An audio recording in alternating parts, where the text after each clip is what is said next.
तो इस explainer video में हम देखेंगे कि किस तरीके से हमने इस सीन को डेवलप करा है और इस स्टेज तक इवनिंग लाइटिंग करी है। तो चलिए शुरू करते हैं। तो बेसिकली ये है हमारा सीन। इसके अंदर मैं डेवलपमेंट टर्म्स में बात करूं तो हमने इसके अंदर कोरोना स्कैटर यूज़ करा है और बेसिकली हमने जो मॉडल्स इसके अंदर यूज़ करे हैं वो ये मॉडल्स हैं। तो जैसे कि आप देख सकते हैं यहाँ पे जो पाम है वो ये है और पीछे की तरह हमने जो पेड़ ये यूज़ करें हैं वो ये पेड़ हैं और इनका हमने साइज़ काफ़ी ज़्यादा बड़ा करा है ताकि वो हमको कैमरा में यहाँ पे विजिबल हो सके। इसके अलावा हमने जो ये बुशेस हैं ये थोड़ा सा वाइल्ड लुक क्रिएट करने के लिए यूज़ करी है रैंडमली, और यहाँ पे नीचे हमने ग्रास यूज़ करी है। ये इमेज थोड़ी सी लो रेजोल्यूशन है क्योंकि थोड़ा सा जल्दी थी इसको रेंडर करने की, तो दैट्स वाई इसको 11 नॉइज़ वैल्यू पे ही रेंडर को इसको स्टॉप कर दिया। तो इस वजह से बहुत ज़्यादा क्रिस्प क्लियर नहीं है इमेज। और ये बाकी जो पेड़ हैं ये हमने सीन में ऐसे यूज़ नहीं करे, जस्ट ये हमने रखे थे कि इन केस अगर हमको लगा तो उसको यूज़ करेंगे। और अगर मैं मटेरियल टर्म्स में बताऊं तो मटेरियल हमने बेसिकली इसमें जो ज़्यादातर मटेरियल्स हैं, इनफैक्ट ज़्यादातर नहीं सारे मटेरियल्स हमने कोरोना मटेरियल लाइब्रेरी के यूज़ करें हैं, जो कि कोरोना के साथ में ही हमको मिलते हैं कोरोना लाइब्रेरी के।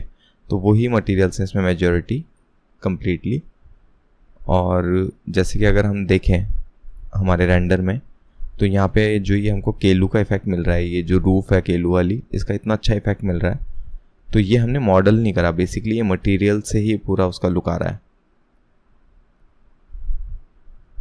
डिस्प्लेसमेंट से। और इस तरीके से हम इसका अगर फ्लोर देखें तो इसके फ्लोर में भी बहुत ही ज़्यादा अच्छा रिफ्लेक्शन और डिस्प्लेसमेंट आ रहा है। तो ये भी कोरोना का ही मटेरियल है।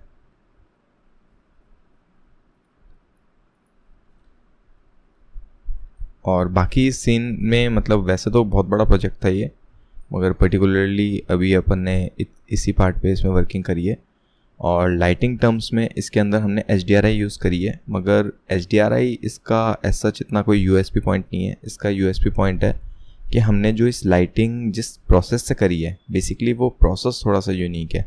हमने इसके अंदर कम्प्लीटली सबसे पहले ये हमने रेफरेंस निकाला कि किस तरह का हमको लुक एंड फील चाहिए और फिर उस रेफरेंस को किस तरीके से हम मैच कर सकते हैं ताकि हम ये इमेज तक अचीव कर सकें।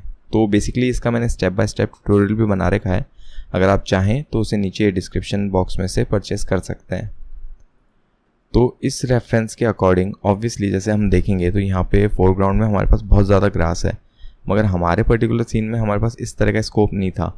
तो हम जो हाइलाइट्स देख सकते हैं या जिस तरीके की शेडोज़ हैं वो बेसिकली इस पार्ट के अंदर है। और जो ये लाइटिंग इफेक्ट है, जो ये ब्लूम है, तो ये कुछ इस तरीके से हमने कैप्चर करने की कोशिश करा है।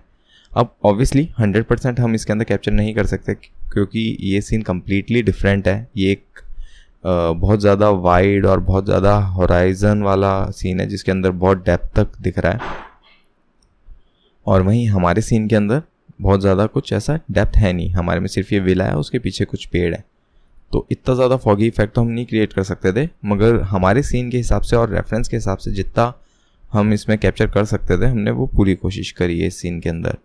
और अगर HDRI का मैं बताऊं तो ये बहुत ही नॉर्मल सी HDRI है। मेजर चीज़ ये है कि हमने उस HDRI को मॉडिफाई करा है इस रेफरेंस के हिसाब से, जो उसके कलर कॉन्ट्रास्ट हैं, जो उसके हाईलाइट पॉइंट्स हैं या कितनी उसकी शेडोज़ बननी चाहिए, तो वो सब चीज़ें हमने इसमें HDRI में मॉडिफाई करी है। और इसके अलावा जैसे क्योंकि ये HDRI बहुत ज़्यादा इसमें सन की पोजीशन नीचे थी तो इसको थोड़ा हमने आर्टिफिशियली भी एडजस्ट करा है। हमने इसको वर्टिकली थोड़ा सा रोटेट करा है ताकि सन थोड़ा सा ऊपर दिखे हमारे सीन के हिसाब से, जो कि हमारे रेफरेंस में भी था और जो हमारी इमेज में भी दिख रहा है,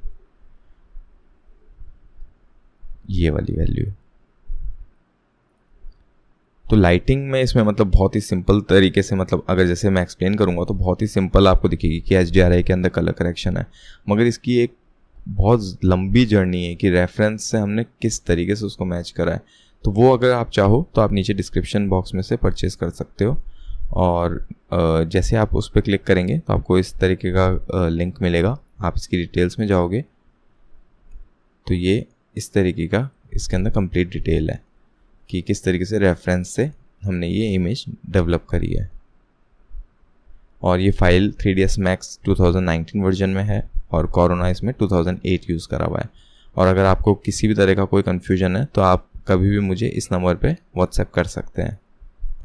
तो होप यार आपको ये वीडियो पसंद आई होगी, और अगर आपके कोई भी किसी भी तरह के कोई डाउट्स हो तो आप कमेंट बॉक्स में पूछ सकते हैं, मैं पूरी कोशिश करूँगा उनको सॉल्व करने की। Thank you.